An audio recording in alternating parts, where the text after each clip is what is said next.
In 5 minutes. Please take your seats.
Everybody's trying to tell me what is right for me.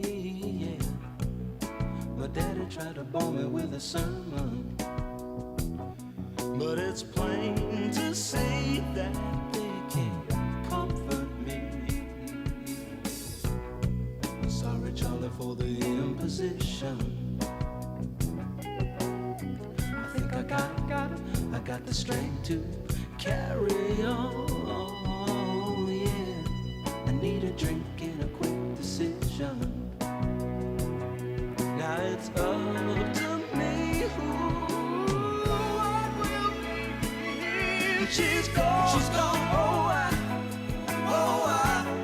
I better learn how to face. She's gone,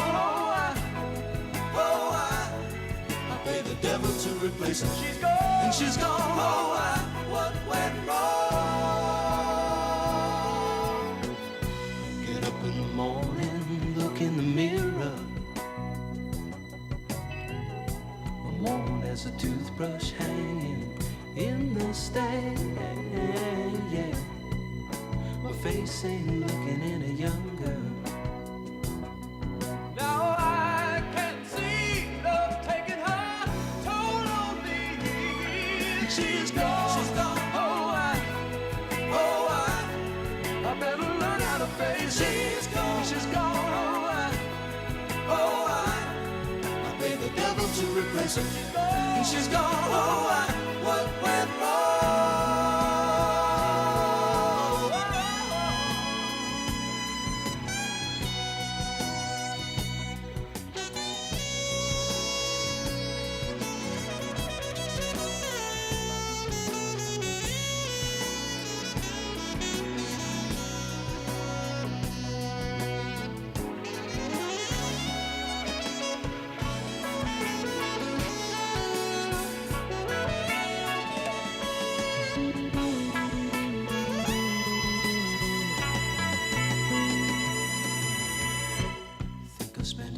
In the city, let the carbon and monoxide choke my thoughts away, yeah. And pretty bodies help dissolve the memories. There can never be what she was to me. She's gone, I better learn how to face it. She's gone, I pay the devil to replace her.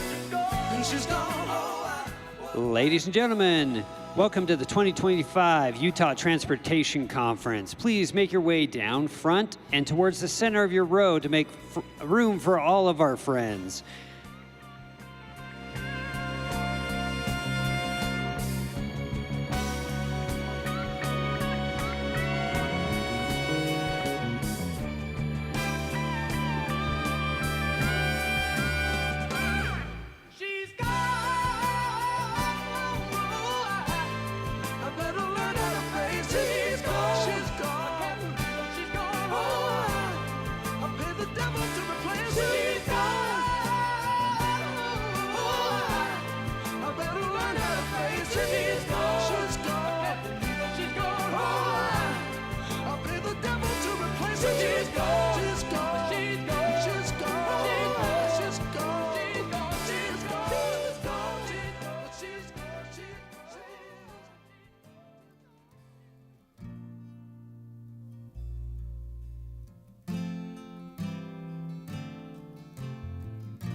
Well, I've been out walking.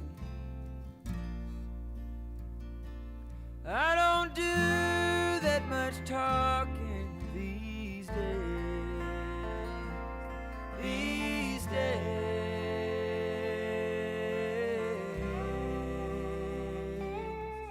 These days I seem to think a lot about the things that I forgot to do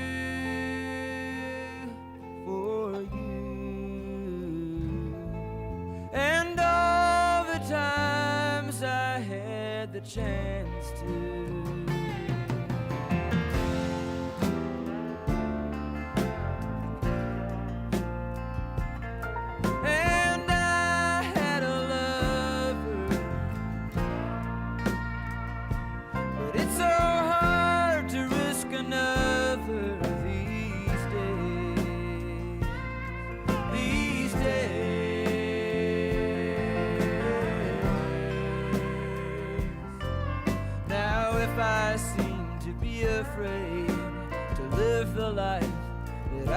made in song.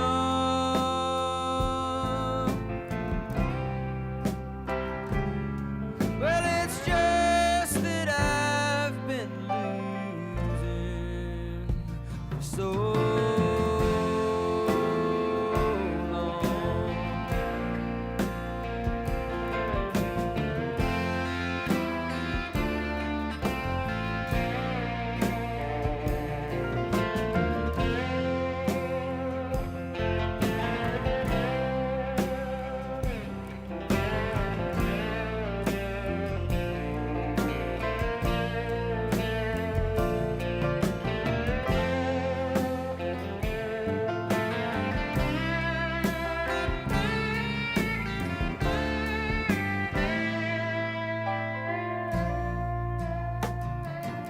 Well, I'll keep on moving, moving on. Things are bound to be improving these days, one of these days.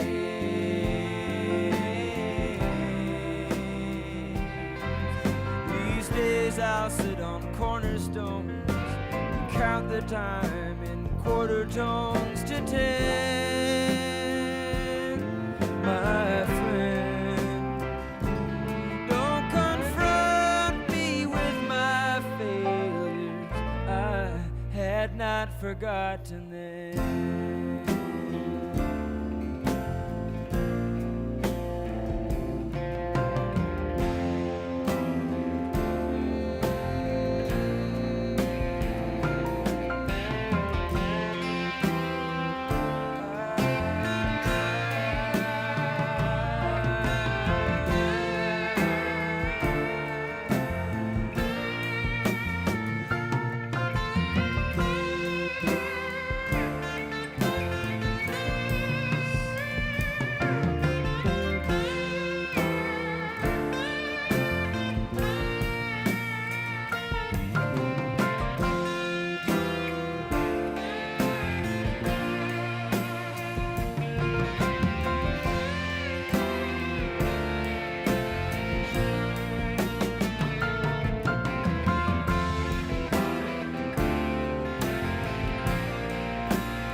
I never seen you looking so bad, my funky one. You tell me that your superfine mind has come undone. Any major dude with half a heart surely will tell you, my friend. Any minor world that breaks apart falls together again. When the demon is at your door, in the morning it won't be there no more. Any major dude will tell you. Any major dude will tell you.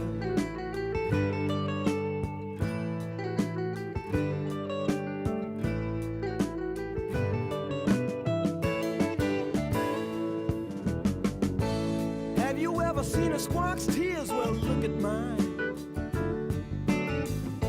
The people on the street have all seen better times. Any major dude with half a heart surely will tell you, my friend. Any minor world that breaks apart falls together again. When the demon is at your door, in the morning it won't be there no more. Any major dude will tell you. Any major dude will tell you.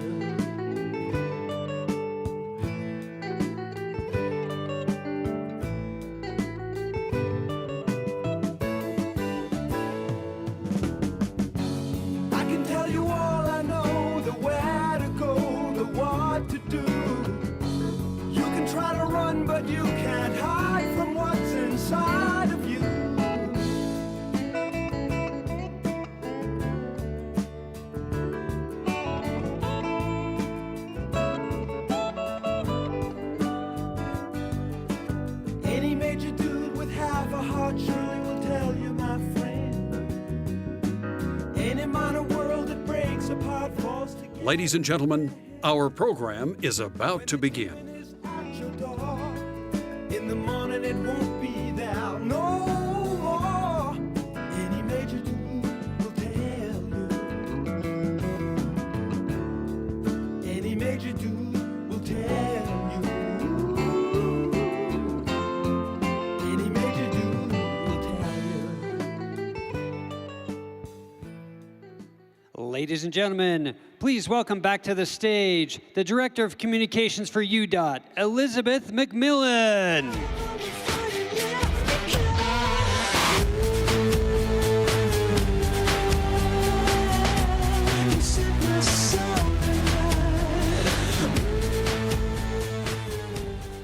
Good morning. I hope everyone had a great day yesterday. I'll just tell you a little about my day. I mentioned that it feels like a family reunion here. And what I experienced was that it actually felt a lot like high school for me. Social anxiety, trying to figure out where my classroom was, feeling awkward as I pretended to be confident, trying to find a place to sit in the cafeteria. Just so you know, there are a lot of tables. If you just look around the building, many of them are empty. If you need a place to sit tomorrow, it will not be the cool kids table if you sit with me, but you are welcome to. Today, I'm very excited. We're going to be talking about the future of transportation. That's our theme today, and we've got an incredible lineup of speakers. Really quick though, if you're looking for some fun things to do for extracurriculars, you may have seen that there are some miniature golf stations around the show floor. Now, I don't want to spoil what's going to happen too much tomorrow, but there will be awards for both the best miniature golfers and perhaps the worst. If you want to play, which you absolutely should, you can pick up one of the little golf cards and record your score, and then take it to the Volkert, to Volkert and have them review it for you, and then we'll announce that tomorrow at the awards. All right, I'm going to talk a little bit about our keynote speaker today. This is his resume, and it is very long, so I will just share some of the highlights with you. He was the former secretary of Louisiana DOT. That was for about 8 years. And before that, he was the chief of staff at the DOT. And that was for 10 years. He served under 2 different governors of 2 different parties, which is unusual. He's also the past president of AASHTO, the past president of TRB. He has an undergraduate in planning, a master's of public administration, and then he also has a PhD in public policy.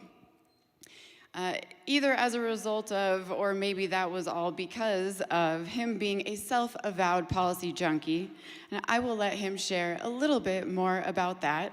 Please welcome our keynote speaker and moderator for today, Shawn Wilson. Let's go crazy.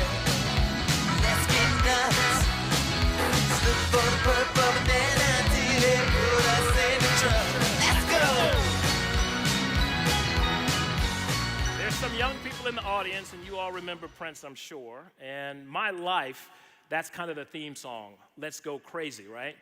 So thank you all for having me. I'm excited to be here in Utah. I told Carlos and I told one of the other panelists that I've been to Salt Lake City more this year alone than I have my entire life combined, and I've got one more trip coming.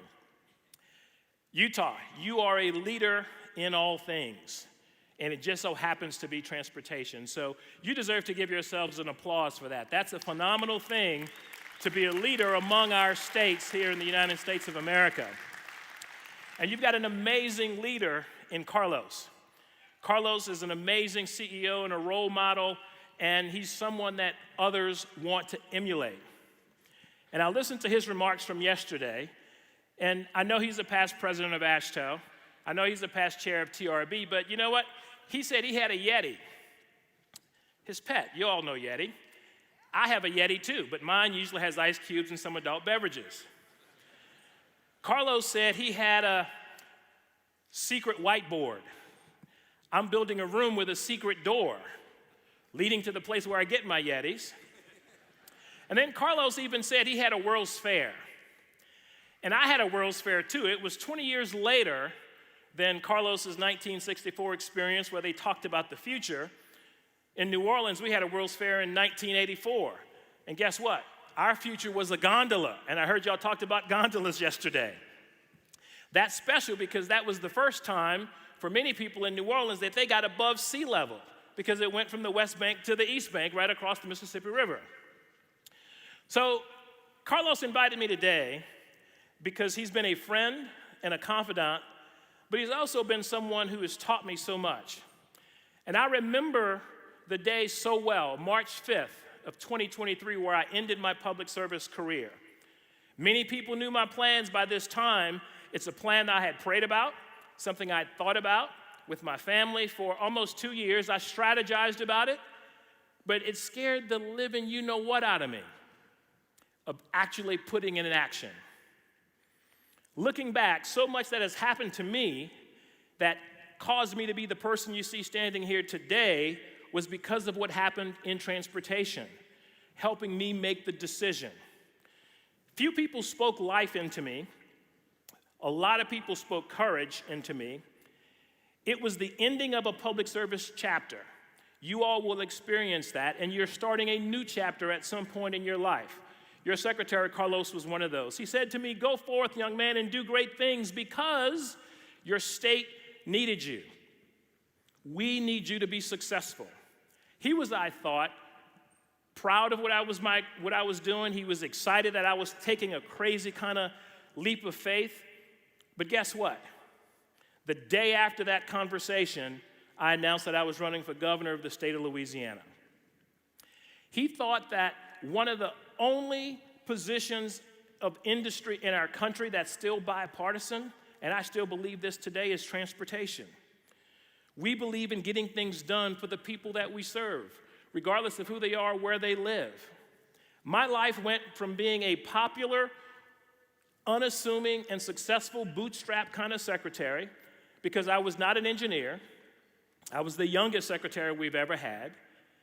I happened to be the second person of color, and I like to think I was the best looking of all the secretaries. But over that time, I had the opportunity to do great things for my state. I became ASHTO president. I became a TRB executive committee chair. All of those things contributed to me being able to run for governor of the state of Louisiana. One that wasn't elected, but it was a dominant part of my experience, and it was certainly worth the effort. I could not self-finance my campaign, but guess what? I had a lot of hardworking people. I knew about communicating and educating and working with communities all across our state, and that's what a government is supposed to be about. It was such a daring move for me to run for governor that one candidate was quoted as saying, "Why is he even running?" That guy got like 2%. Another candidate said, "I was the best thing in the previous governor's administration.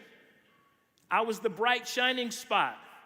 And yet another political figure said, "He's out of his ever-you-know-what mind." This guy you see standing here today from Algiers, Louisiana, which is a part of New Orleans on the west bank of the river, grew up having every need I had met, but still having wants, not in a political family, not self-financed, came in second in a race that he never expected or planned to be in. It was the spirit of a marathon. It was not about the destination. It was about the journey that made me a much happier person at the end of the day. Successful or not, it was the journey that made the difference. You see, I'd begun running that marathon a long time in my life in my state. This was not about erasing or rewriting the histories of the past. It was not about undoing the good that had been done. This was about the future, and Carlos mentioned that yesterday in his remarks. Campaigns should be about the future. The work we do in government should be about the future. It was not about party. It was not about making history. I was fundamentally committed to doing the right thing for the state of Louisiana, and that was the path that we were on, and I wanted a future that was going to provide that. I ran because no one else in the campaign that I saw, I thought, could do as good or better of a job doing the work that needed to be done. Be it Republican, Democrat, Independent, African American, white, rich, poor, blue collar, no collar, you name it, there was no one that I went to that said I was willing to do it. And I thought, as secretary, I typically have the courage to do things that no one else is going to do, pitch ideas, wild, grisly, crazy ideas like tolling in a state that was anti-tolling, talking about autonomous vehicles, talking about aviation, all kinds of things, building new transit opportunities in a place where we hug and love our trucks and vehicles. They will always be a part of our fabric, but we can have alternatives, we can have options. You do that well here in Utah. You provide options for your people. My work was about the people of Louisiana, just like your work is about the people of Utah. And I thought to myself as secretary, what kind of leader will I be for my people and my department if I let all our good work go by the wayside? What message would that send to my family and my kids if they saw me labor for these 18 plus years in state government and just let it all get washed away? I thought I'd advised several governors of different parties. I'd been secretary, I'd been chief of staff, and I thought, you know what? This is my shot. And like Hamilton said, or Lin-Manuel Miranda said, I'm not going to throw away that shot. I'd been a volunteer, I'd been a parent, I'd been a husband. I'd like to think a good husband. My wife's not here to confirm that, but I'll claim it today. I made communities where we live a lot better. We poured into life because it was about the future. That's our greatest resource. It's the future. Like many of you, I'd been a voice for what was good for all of our citizens. And that is what the future is about, because if you try to craft a future that is exclusive of populations and people and neighborhoods and communities and businesses, you're setting yourself up for a failure. So all that drove me to make the decision to run for governor.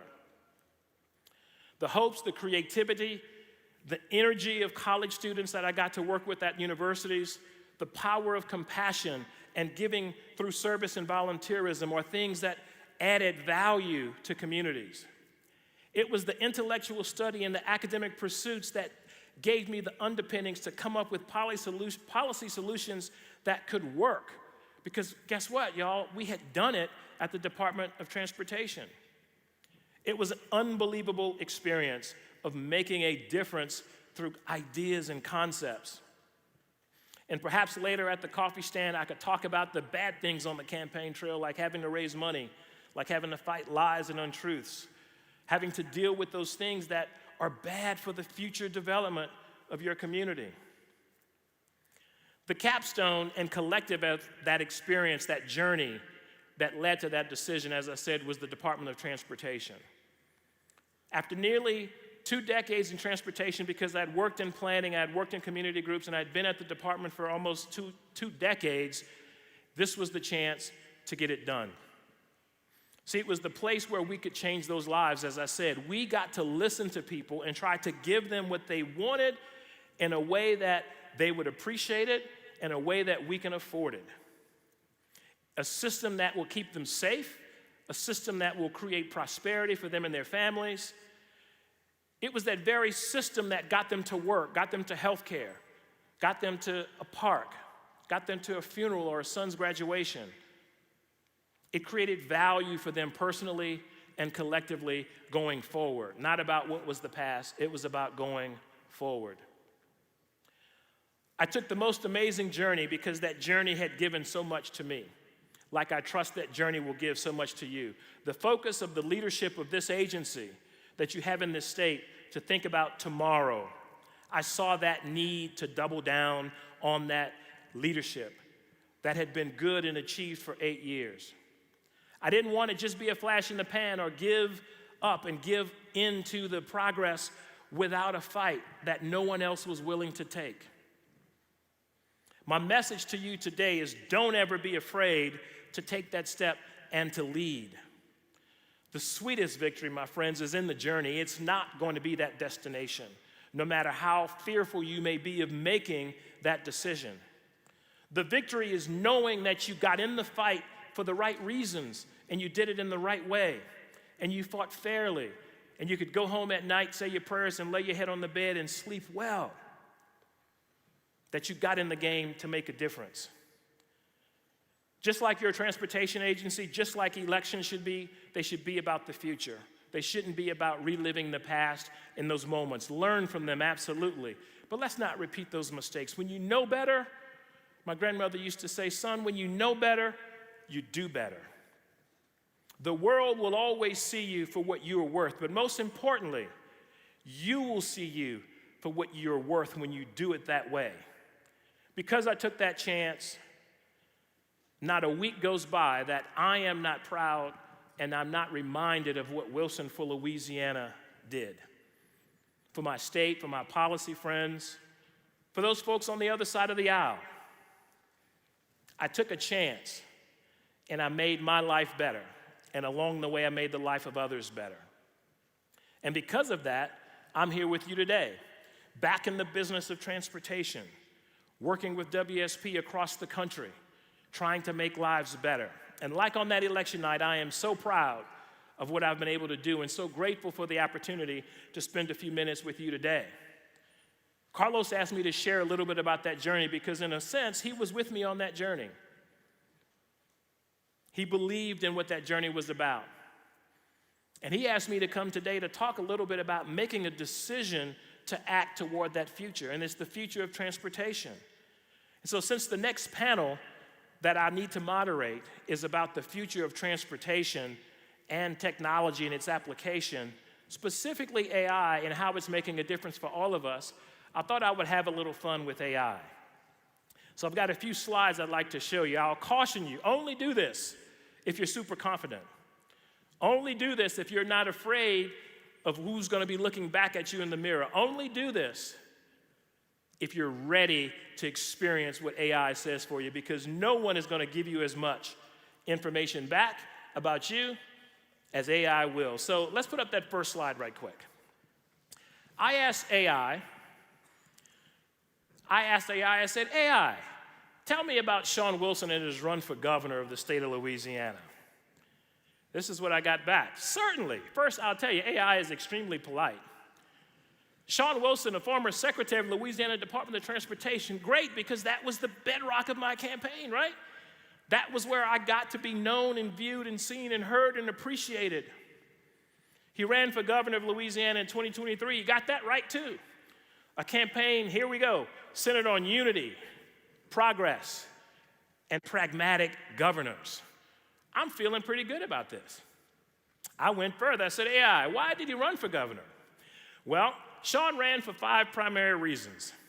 First, to bridge political divides. He emphasized the need to overcome the growing partisan division in my state, Louisiana, and the extreme partisanship. And they even quoted something I've said. I said, I have a sense that we will have become so extreme that the divide we have in our state in terms of partisanship and extreme politics, they're not going to work to make us smarter, healthier, safer, or wealthier. Again, AI captured the good that's there. Second, building a legacy of public service. With more than 25 years in state government, Wilson aimed to continue and expand on the good work of the current administration, maintaining things that we had started. That was pretty darn good. Education and crime prevention, the bedrock. I've got grandkids, you've got siblings and friends. You want them to be educated, you want them to be safe, to prosper in the future.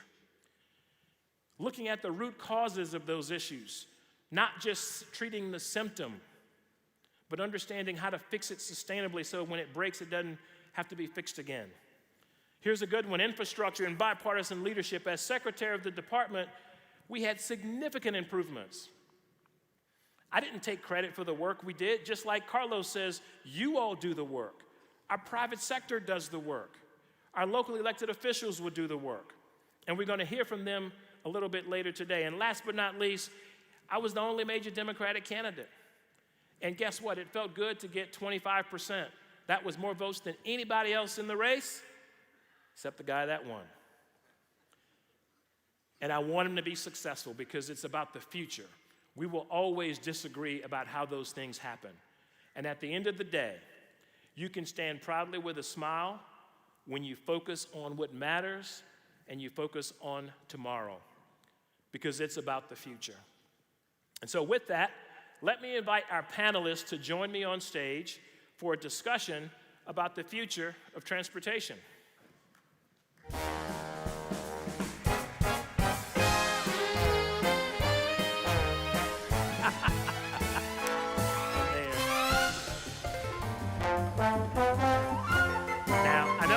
y'all remember that theme song, right? Show of hands. Who remembers that? I watched it every morning getting up for school, the Jetsons. So listen, thank you. Thank you all for being with us today.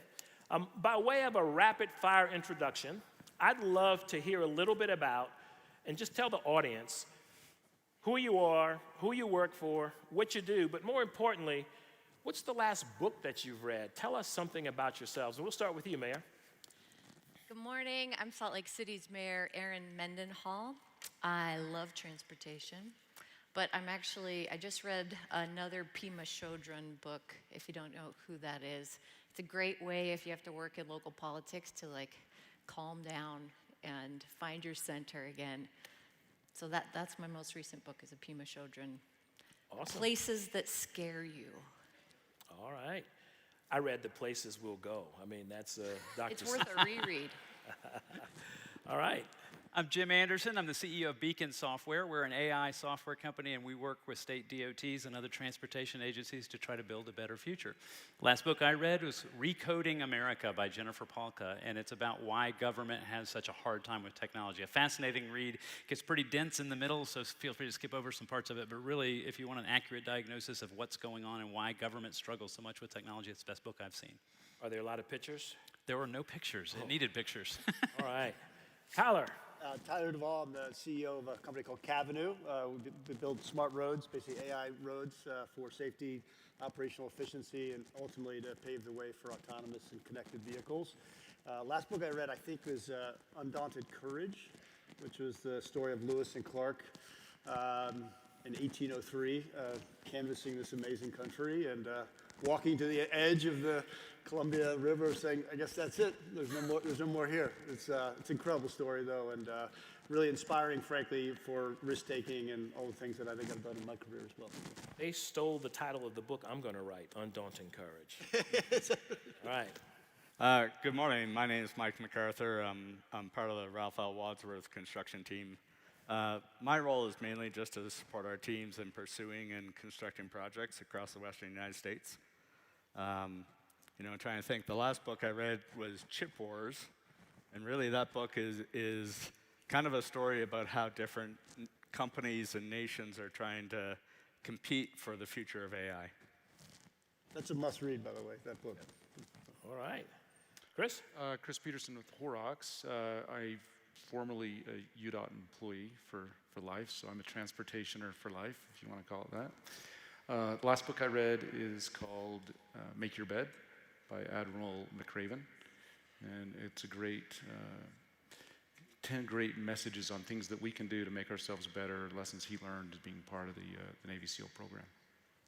That sounds like a Dr. Seuss title, too, Make Your Bed. It's short. That's why I liked it. It was nice and short and concise. Well, just for full circle, the book I read was called Let Them. And it's a book about accepting the decisions that other people make and the decisions that you make. So we'll let them make their decisions, and I'll make mine. And so it's a great book on accepting decisions and actions of others and not influencing yourselves. So thank you all for sharing that. It is insightful, the types of books you read and how you use it, and hopefully you all will be able to take some of that with you. Let's start with you, Kris, and come back this way. Tell us a little bit about what you see in transportation today that you never imagined that you will see. Carlos talked about in his presentation the first video phone and all those things he saw in 1964. Might have been 1944, knowing Carlos. But tell us a little bit about those things that you see in transportation that you didn't expect. Yeah, I'd love to talk about that. As I think about my genesis in transportation, I remember I started in the Region 2 Design Squad with Lisa Wilson, Rob White, Dave Schwartz, and we started designing projects on Digimap. Just old Plunk, it's one of the original CAD systems, and then they brought in MicroStation, and so we started using MicroStation. And as I've seen through my career, the progression of how that works and the change that's brought us improvements, as we were young, we didn't realize that we were on the forefront of some new change. It was just what we learned to do, right? So at the time, it wasn't that innovative. You were just doing it. Because we didn't know any different. And I see that as we move forward. There's so many things. We're talking about AI. We're talking about all these new innovations that are out in front of us. We don't know what's in front of us, but man, there's so many opportunities for us to improve and take advantage of some efficiencies that this technology is going to allow us to be better, bring higher quality and more efficient work to the transportation network. All right. Mike. Very similar to what some of the story that Kris is talking about. I mean, I started, roughly 30 years ago, and I think when I got my first phone when I got out of college, and now you see what, the power that we hold in our hand with our phones. But, first construction project, we have all these digital tools now that we can use and apply to our work. But, I used to be doing takeoffs with a planimeter. I'm not sure if anybody knows what that is, but, basically a device that you would put on the plan and you come up with quantities. So, the changes that are happening in the industry with digital delivery and BIM and augmented reality, I think all of those things are things that I never even contemplated in my career. Okay. Tyler. I've already screwed up the technology, so I got the handheld now for the rest of the panel. But I have two things, one good, one bad. I think the good, I started my career at the U.S. Department of Transportation in 2002.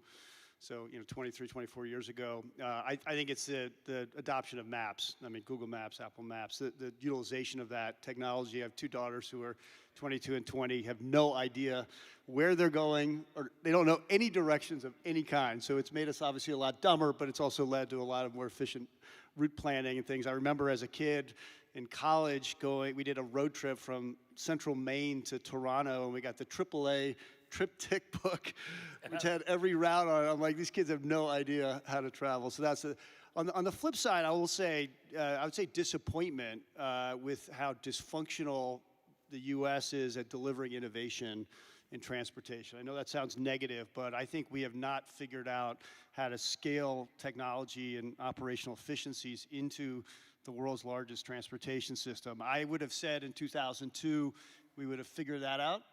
23 years later, and I don't think we have. So. Autonomous vehicles were right around the corner back then, exactly, right? Exactly.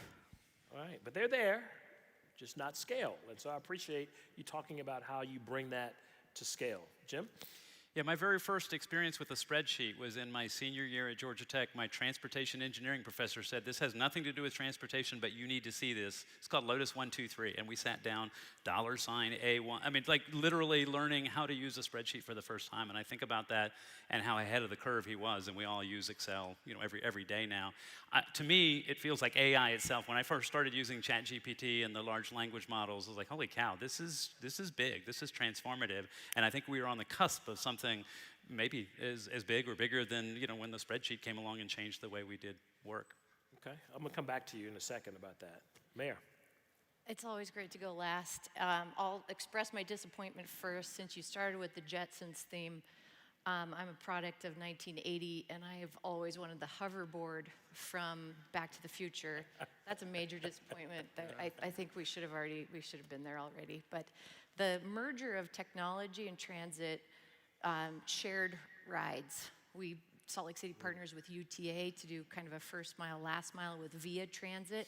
I never thought you'd want to get in a car with a complete stranger driving. After we tell our kids, don't play with strangers, don't go with strangers, yeah. Right, and the idea that we're building toward a future where you don't need to own a car, but you can have the kind of access to a car and independence that the freedom of a car provides by co-owning it or calling it up through your phone and having the car drive itself to you when you need a car, that is better than the Jetsons in some way. The last piece I'll add, because the city has Salt Lake City Airport, is air taxis. And that is something in the not too distant future that is mind-blowing to me. Well, but they were efficient in the Jetsons because it was only a 2-seater or a 4-seater, I think, with the little bulb on the top, right? I hope they look like that. For your sake, I want you to understand that we've got government, we've got AI expertise, we've got delivery of those services, and we've got the traditional construction and engineering background on this table. So it's a pretty comprehensive group of people. But I'm going to go back to Jim right now and say, Jim, when you think about the current state of affairs as kind of the AI expert of this bunch, What's the evolution of this technology, specifically with AI, going forward? How do you see that changing in the future? Well, first off, there's just enormous amounts of money going into it, and you know, capital fuels innovation in all kinds of ways, good and bad. But what we see today and what will be possible tomorrow, next week, next year, I think we need to calibrate ourselves to expect these step-level changes, whether it be dramatic reductions in cost or the ability to use AI in ways that we haven't done before. The other thing I think is important to remember, I saw a book, it's called AI Snake Oil, which is, actually, I have not read the book, but it's a great title because it does sort of debunk some of what's going on. The point they make actually specific to transportation, they said, imagine we talked about transportation, but Shawn, you're talking about airplanes, I'm talking about bicycles, the mayor's talking about cars, and Tyler's talking about, ports. And we didn't understand that, and we tried to have a conversation. That's what's going on with AI right now. Machine learning is very different than large language models, is very different than Gen AI, is very different. And you could get a PhD studying all these distinctions. And so AI is not one thing, it's many things, and every single one of them has its own sort of pace and rate of advancement. So everyone in here is probably engaged with AI, knowing it or unknowingly. What are two things you think that people absolutely ought to know? They ought to know, number one, that you can do so much more. Like so many people say, oh, I'm using it to edit my emails, and that's great, go ahead and do that. But you can give it projects. Think about when you Google something. We've all learned over 25 years how to Google something. What's the price of tomatoes in Japan, right? And that's a Google thing. Well, imagine giving it a paragraph or 3 paragraphs, an assignment, and actually the quality of results that come back, especially from these thinking modes and the advanced modes that you sometimes have to pay $20 a month for, is amazing. I mean, it's like you took an intern, sent them off to do something for 2 weeks, and they came back with a project for you. That's how you can do it. So we can do more. That's the first thing. We can do more. The second thing is really more, I think we societally and as professionals need to recognize that big tech, as much as I admire big tech, does not have it all figured out. We've got a role to play as citizens. We've got a role to play as transportation professionals in helping steer that. And I say that without any disrespect to the fine folks at big tech, but you can't just turn it over to them and say, well, they're super smart. They are. Let's just let them figure it all out. And if you want a good example, just talk about copyright law. I know that's not the province of this audience, but copyright law is a mess right now. We're going to have multiple Supreme Court cases untangle that. It's a societal problem. It involves how creators get compensated. There are things like that you can't just turn over to big tech to solve. So I'm going to pop over to you, Tyler, because when you talk about big tech, I won't call you little tech. I'll just call you different tech, because he's a startup and he's created this thing and they're massively growing. He talked about, I believe he's called it step-level change. Is that acceptable? Do you operate from that perspective? Yeah, space? Yeah, absolutely. Look, our company's basic idea is you're here to solve problems or achieve outcomes or both. AI is a tool, obviously, to do that. But at the end of the day, government or whoever owns the asset needs to decide what they're trying to get out of the asset from an outcome or operational perspective. So our platform is effectively full road awareness, full observation. AI is at the foundation of the insight, so we basically are capturing the scene. We call it the world state. Versus traditional ITS that is very, the analogy I've used is like a horse with blinders on in a race. It's intended to pick up specific elements of a scene and then characterize it. Our view is similar to air traffic control. We need full roadway coverage, lane level accuracy. Debris that's 4 meters over into a lane is much more important to know than just generally there's debris in the roadway. And so with these tools and with machine vision capabilities on sensing, combined with power, combined with basically edge compute, you can start to crank out significantly more accurate and insightful observations that you can then use to run roadways and frankly any asset class. And so the time is now to do that. I mean, on a per mile basis, we're significantly cheaper than massive widening of roadways or double decking, and we can provide significant efficiency and safety improvements like right now. This is 6 months, 12 months. This is not 5 years in the making. At the end of the day, the reason we started the company though is because the future is, with AVs, level 3, level 4, level 5, we're looking 5 to 15 years out for huge increases in penetration. Those vehicles will demand even more information off the roadway. They need to see it. A typical level 3 vehicle can see about 300 meters ahead. If you can provide information quarter mile, half a mile, 3 miles ahead, those vehicles are going to perform better. That's just a fact. So our view is AI and technology is the foundation of it, but the problem that we're solving fundamentally is too many fatalities and too much recurring and non-recurring congestion. I think it was 218, if I remember what Carlos said yesterday. Anybody else want to comment on the two things you think folks ought to know? You're in government, you're in private sector, delivering the work for government. Anything else that you'd like to share with our audience that people ought to know? Two things about AI and how you're using it, Mayor? I'll jump in that it's hard for municipal governments, I think, to feel like we're ahead on the AI curve. As individuals, I think, aside from Jim, I don't know that many of us feel like we're ahead on the AI ball. So we've got an AI policy. We're piloting with Microsoft at the beginning of this coming year. But thinking to your first question and the changes that have happened from embedded sensors in the roadway being the best way to detect for signal optimization, to now our signals using LiDAR in Salt Lake City and partnering with UDOT on their signals. The advancement in technology now where vehicles are not just telling you what's out there, but they're talking to the other vehicles on the roadway. The bottom line has to be about saving lives. Yeah. I think a lot of transportation innovation is about going faster, doing so safely, getting more cars into the same space.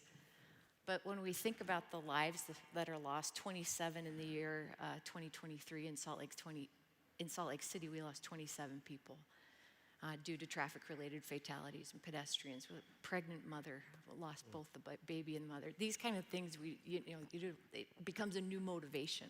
Yeah. And so the gratitude overcomes, I think, what can feel like a bewildering or intimidating aspect of AI and technology's merger with our everyday living, with our optimization of systems. It's really about saving lives. It's so refreshing to hear an elected official talk about the fundamentals of our work, like saving lives, and is articulated in SIGOPS. I mean, I think that's pretty darn cool, Mayor, so thank you for that. Private sector. I might add that, and there's been a lot of talk about it at this conference, like how does AI intersect with engineering? Like, can AI do engineering for us?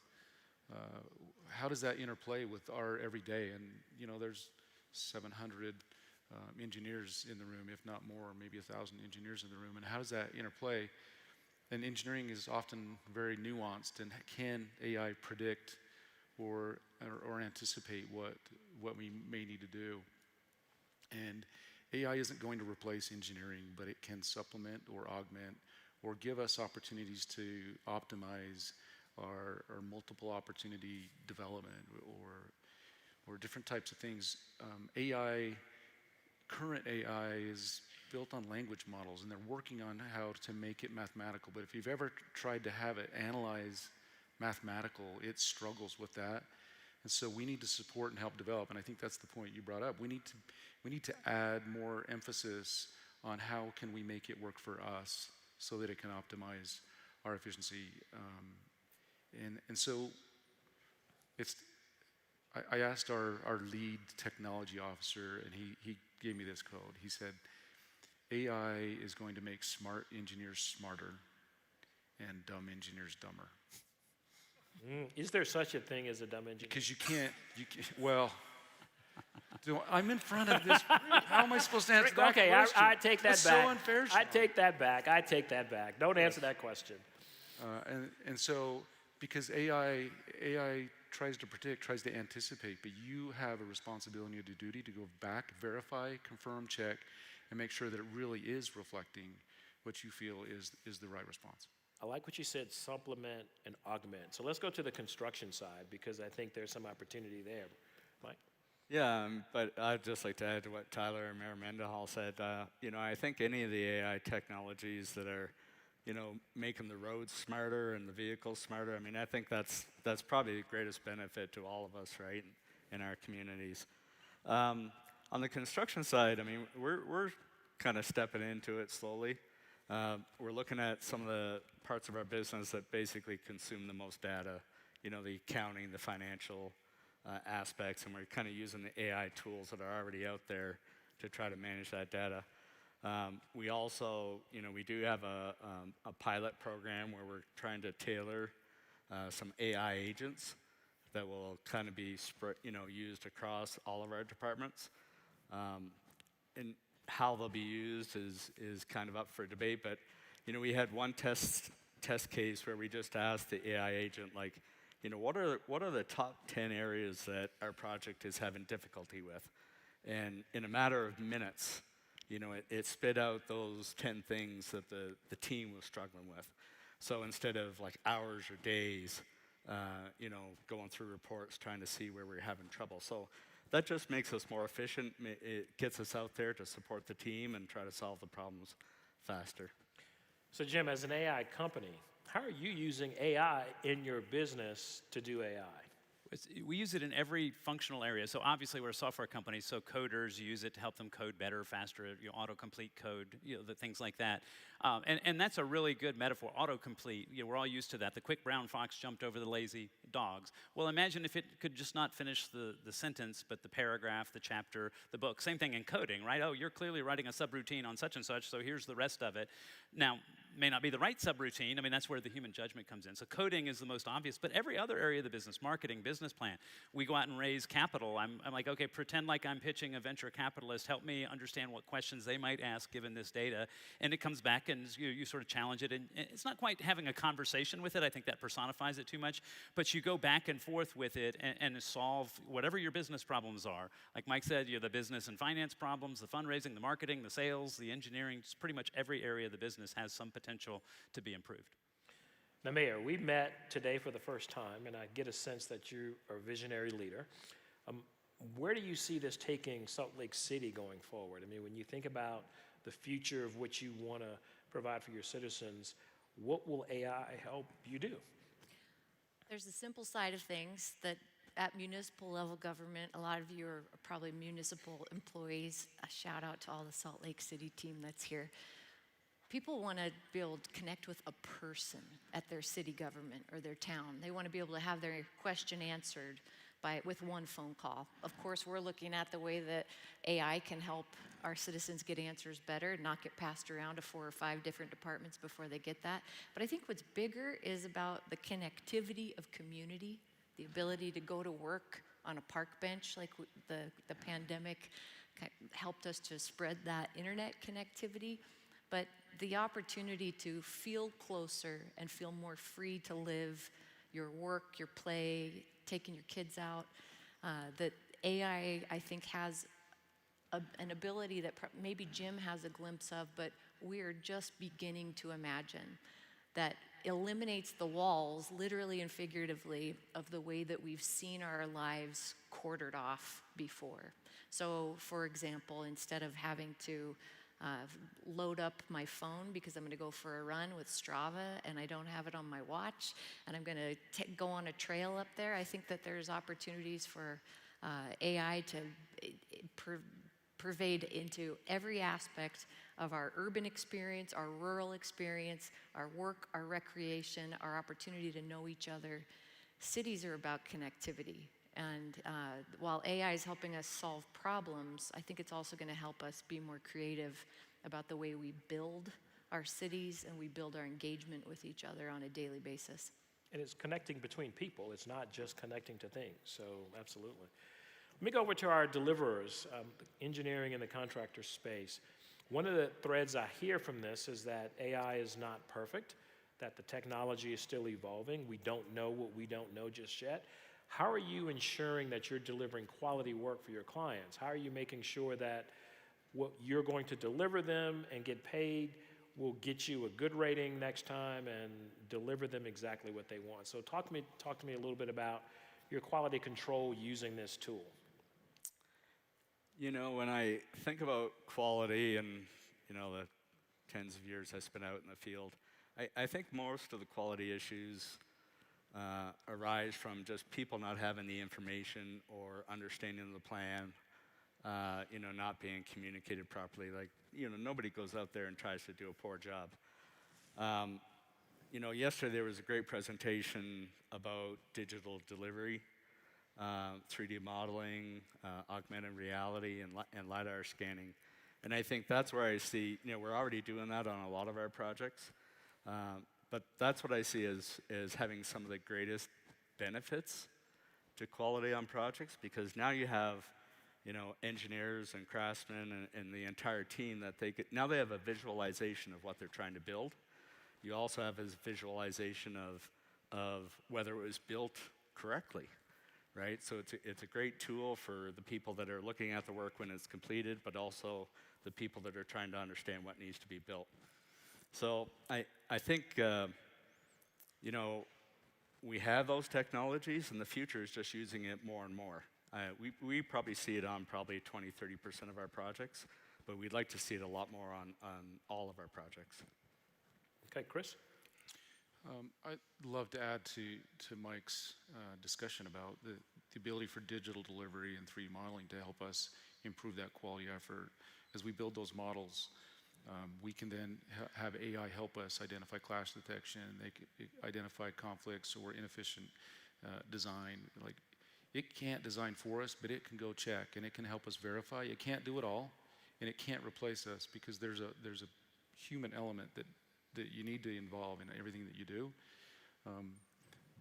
But that AI is going to help us become much more efficient in our designing, and we can then, we could use, in a very specific term, you could use AI to help identify whether or not, as you're doing a design, if the summary sheets are matching up with the plan sheets, and do we have conflicts between our callouts, and it can go do that, so that as you work on your quality checks, you can then focus on other of the more big picture, the higher level issues that you need to make sure that you revolve, instead of spending 40,000 hours, flipping between pages to make sure that your text matches. That's a perfect application for AI. And so it will help us become better as we learn how to use it and take advantage of the nuances that it can bring. So you're the perfect person to ask this question to, because you're a former UDOTer. You're in the private sector. You mentioned workforce. This is the workforce.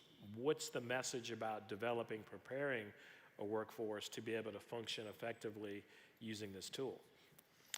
Well, I'm one of the people that if I would need to review something, I want to print it and I want to set it down on my desk so I can get my pencil out.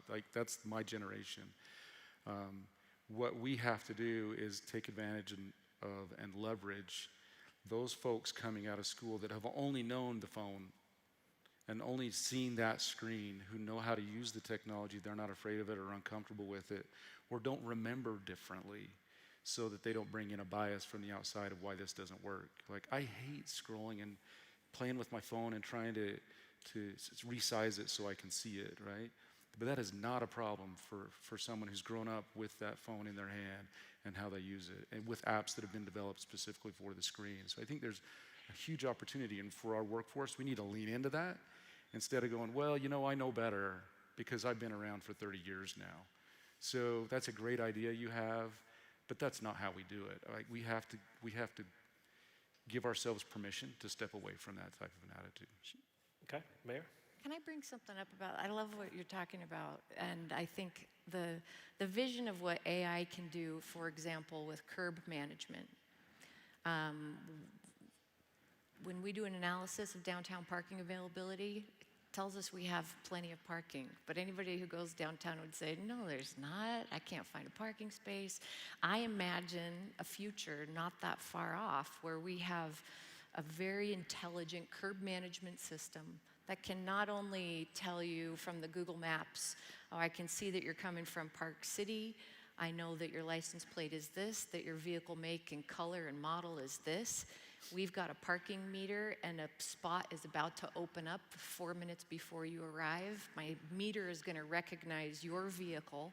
If any other vehicle parks there, it's going to know it's not yours, and you can reserve that spot right now. And you can decide how long you're going to be there, and then when you have a really good time at the Jazz game and you come out and you decide you want to go get some dinner, that model can see it. I can tell you're not heading back to your car. Would you like to extend your time?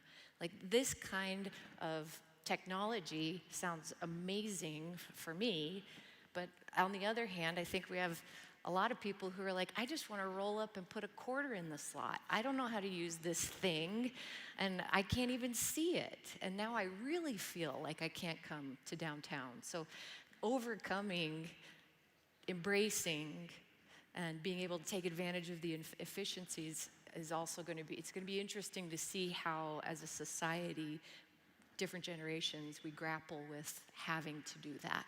Well, if I have to get that spot before you pull into that parking spot and you take it and they tell me I have to leave, I'm not going to be happy. So Tyler, she talked about generational folks, and that's a big part of this workforce discussion.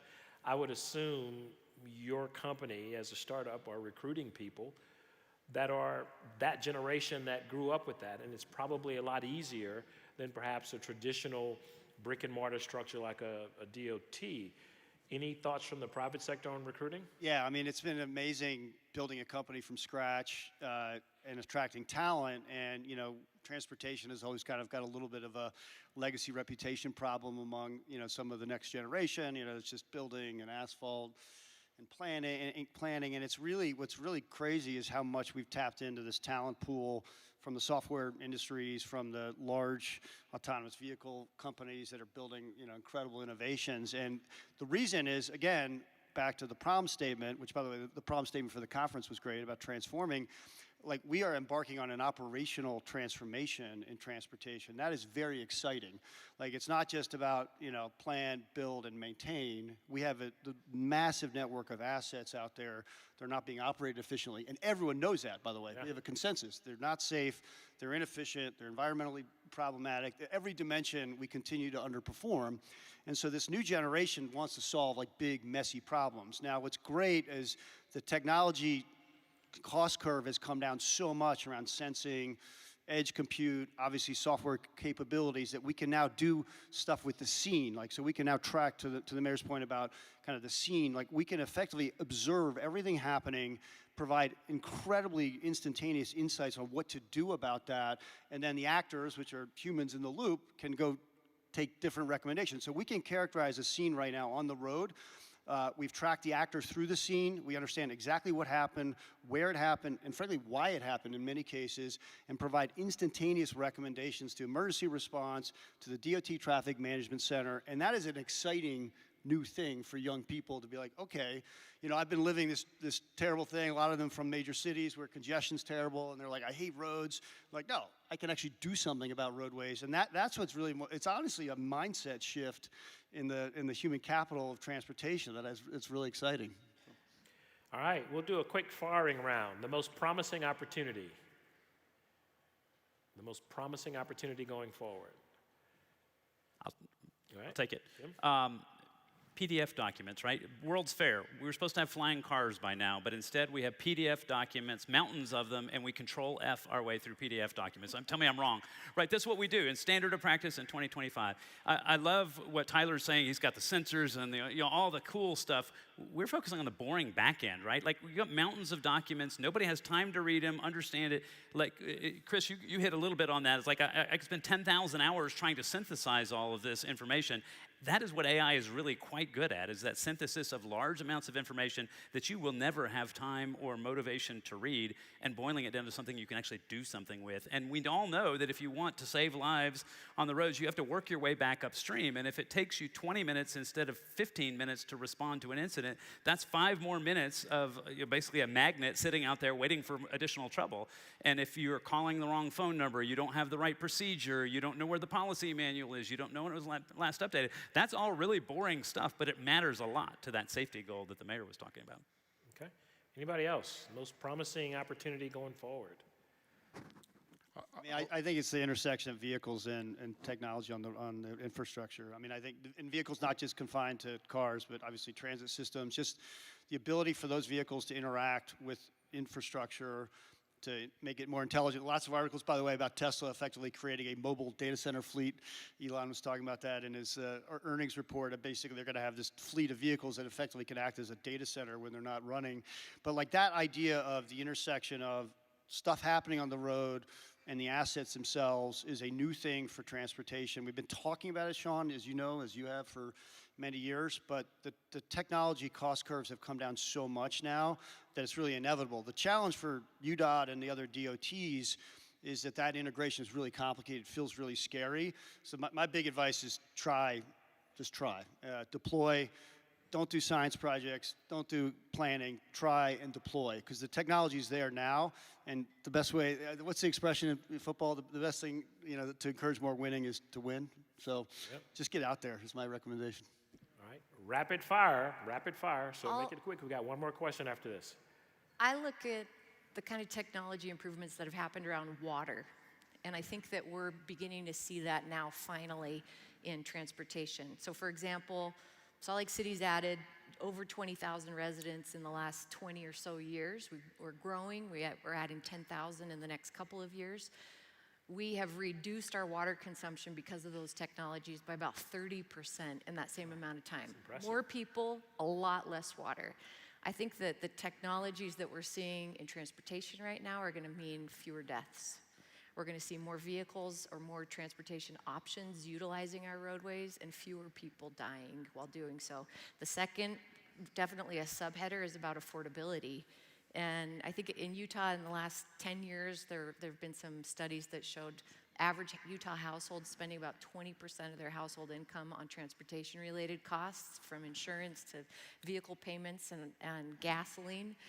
That is major affordability opportunity when we look at the shared costs of transportation that can be gained through the kind of technologies that are being deployed now, that companies are helping us to build into our infrastructure, like the ones that these guys are representing. That's a game changer for quality of life. That means that, you know, our kids and our grandkids have a better chance of deciding to live by us when they get older because they can have a great life here. So I always want to talk about the lives saved, but in the bottom line, we all want that. It doesn't matter what your politics are. Everybody wants a great life and their kids to have a great life. And these transportation advancements are going to help us to do that. Yeah. So I'm going to take some moderator privilege since we've got like 5.5 minutes left and ask you to help us exit this conversation by talking about, within 1 minute, because they didn't get the rapid fire hint the last time, in 1 minute, give us what you think. You've shared your vision. What is it going to take to get there? What can we walk away from here and do tomorrow to help us get to the destination that we've talked about? And we'll start on the end over there. Well, I wanted some more time to think about that. I would say, as a DOT, DOTs are traditionally very hierarchical. They're very traditional.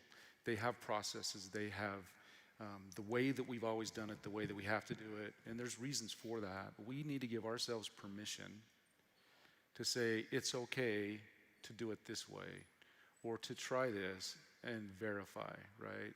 Not to just turn it over, but we need to give ourselves permission that maybe the way that we've done it for the last 60 years, which was based on plans and specs and contractors in the field with 11 by 17 sheets and they got to build it like that, that maybe there's a better way now that we have digital tools to allow us to move forward, such as digital delivery is one of those options.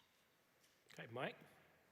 I think, so for us is our future is more digital delivery, you know, kind of in all of its forms, and also just embracing AI, you know, broadening where we're using it within our companies. But I think a couple of steps we need to take before we accomplish all of that is, number one, we need to improve the quality of our data.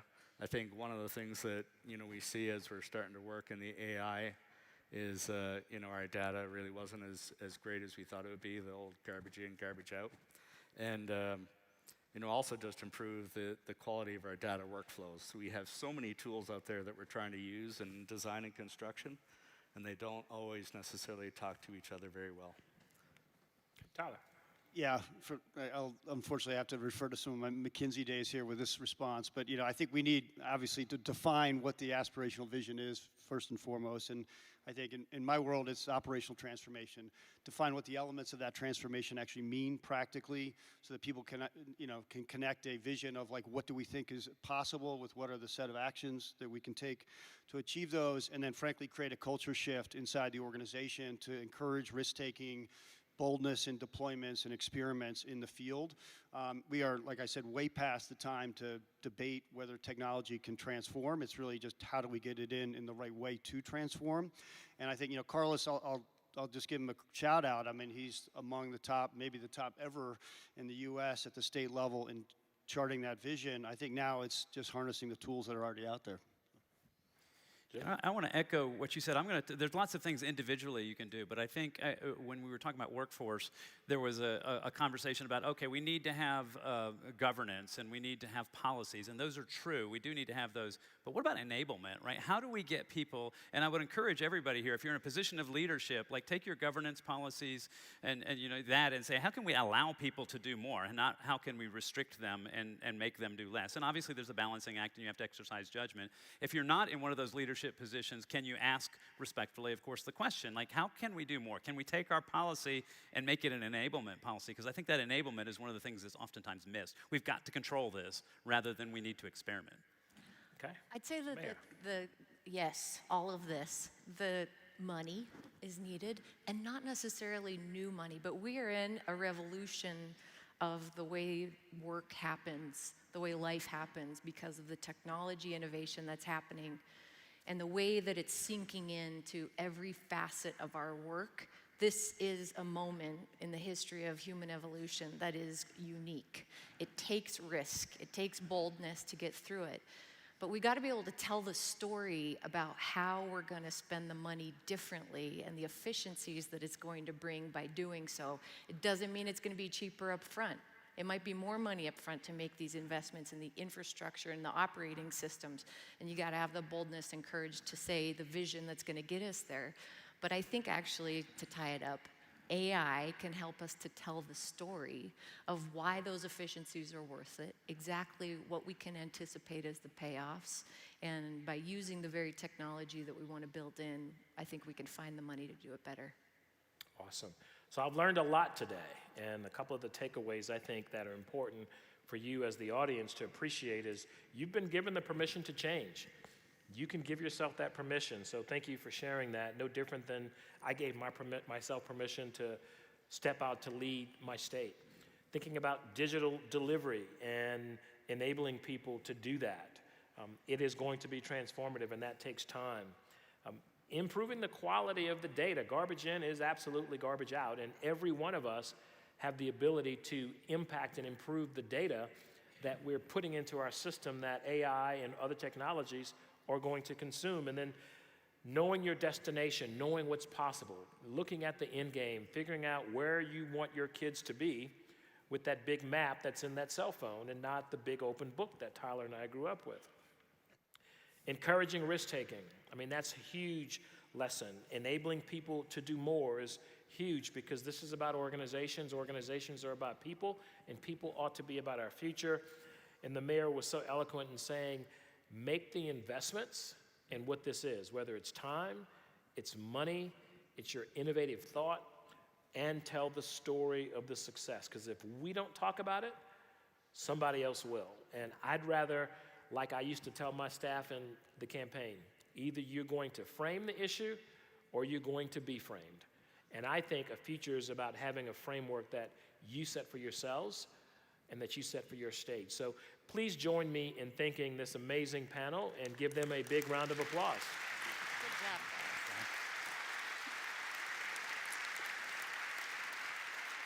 And for our stage manager, you can cue it up because we are right on time.